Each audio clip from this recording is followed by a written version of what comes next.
In today's video, I want to show you how we can add line breaks in ChatGPT.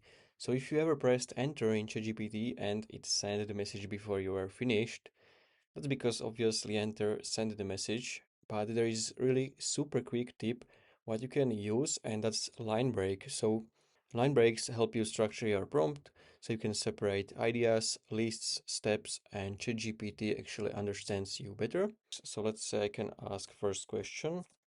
Hi, how are you? And now if you press enter, it's going to send the message. But if you want to continue and you want to add another question under this question, you can hold shift on your keyboard and you can press enter.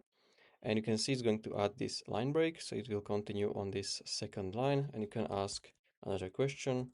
Then you can do it again. So you just want to keep holding shift and press enter as many times as you want. And if you want to go back, you can just press backspace and it's going to remove the line break.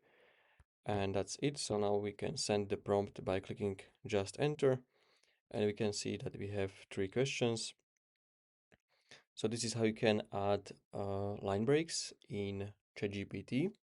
So we can see some facts about elephants, we can see Elon Musk net worth, and that's basically it. So if you found this video helpful, please consider subscribing for more tutorials like this one.